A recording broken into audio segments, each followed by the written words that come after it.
Bismillahirrahmanirrahim. Assalamualaikum warahmatullahi wabarakatuh. Alhamdulillah bini'matihi tatimmus salihat. Ashhadu an la ilaha illallah wahdahu la syarika lah. Wa ashhadu anna Muhammadan abduhu wa rasuluh la nabiyya ba'dah.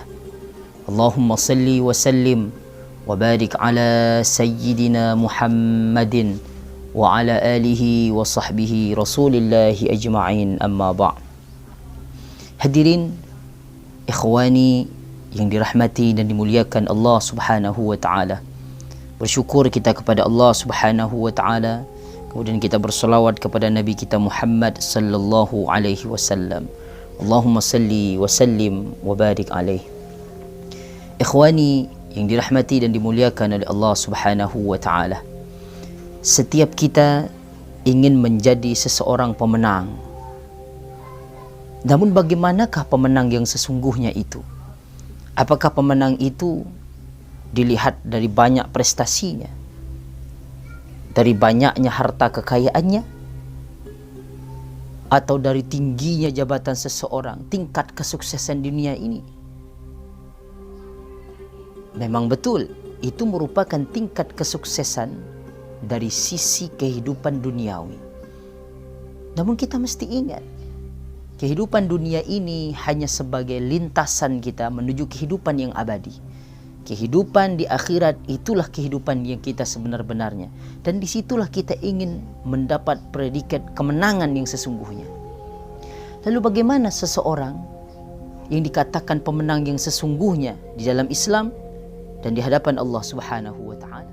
Allah subhanahu wa ta'ala memberikan gambarannya kepada kita dalam surat Ad-Dukhan ayat 51. Kata Allah subhanahu wa ta'ala, innal muttaqina fi maqamin amin. Sesungguhnya orang-orang yang bertakwa itu, kata Allah subhanahu wa ta'ala, mereka ditempatkan maqamin amin, tempat yang nyaman, tempat yang tentram.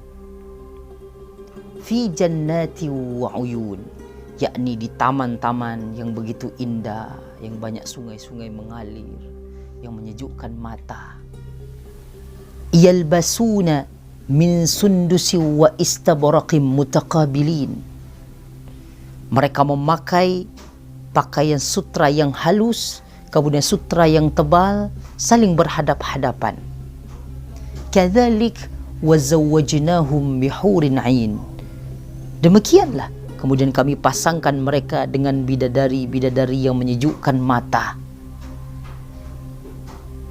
Lalu kata Allah subhanahu wa ta'ala, wa yad'una fiha bikulli fakihatin aminin. Kata Allah subhanahu wa ta'ala, mereka di dalam sana boleh meminta segala buah-buahan yang mereka inginkan dengan rasa aman dan tentram. La yadhukuna fiha al-mauta illa mautatal ula. Mereka tidak akan merasakan kematian lagi kecuali mati yang pertama ketika di dunia dulu saja. Wa waqahum adzabal jahim, dan kemudian Allah hindarkan mereka dari azabnya api neraka. Fadlan minallah, inilah fadilah, hadiah dari Allah subhanahu wa ta'ala. Dzalika huwal fawzul azim, kata Allah, dan inilah merupakan kemenangan yang sangat agung, yang sangat besar. Ikhwani yang dimuliakan oleh Allah subhanahu wa ta'ala, lihat, seseorang yang dikategorikan, kata Allah, fawzun azim, kemenangan yang besar, yang agung, yang sesungguhnya adalah tatkala dia mendapat gelar al-muttaqun, mendapat gelar orang-orang yang bertakwa. Tentu selama di dunia dia menjaga dirinya untuk tetap takut kepada Allah subhanahu wa ta'ala, menjalankan apa-apa yang diajarkan, yang diinginkan oleh Allah subhanahu wa ta'ala, kemudian dituntun oleh Rasul Muhammad sallallahu alaihi wasallam. Maka saat itu dia mendapatkan banyak hadiah, mendapatkan surga yang luar biasa, kemudian mendapat pasangan yang luar biasa di dalam tempat yang apapun kehendak kita diberi. Begitu mulianya.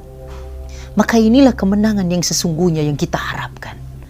Dunia ini, menanglah kita dari sisi harta, menanglah kita dari sisi fisik kita, menanglah kita dari sisi kekuasaan kita. Hanya beberapa saat saja, paling lama berapa tahun, puluhan tahun, selepas itu kita lepas. Kemudian kemenangan itu akan dicabut, akan digelar oleh orang lain lagi. Namun di yaumil akhir, di hari kiamat nanti, di tempat yang mana kita akan menikmati kemenangan itu selama-lamanya, hadiah dari Allah Subhanahu wa taala. Maka ikhwani yang dirahmati oleh Allah Subhanahu wa taala, mari kita bergegas merubah pola pandang pikiran kita untuk betul-betul mengejar kemenangan yang hakiki, kemenangan yang kita dapat selama-lamanya di hadapan Allah Subhanahu wa taala, tentunya dengan berusaha mengejar ridha Allah, menjadi orang yang muttaqun, bersabar dalam kenikmatan dunia, bersabar dalam banyaknya ujian, maka insya-Allah kita akan mendapat gelar al-muttaqun, kemenangan yang hakiki di hadapan Allah Subhanahu wa taala. Hadani wa iyyakum jami'an. Assalamualaikum warahmatullahi wabarakatuh.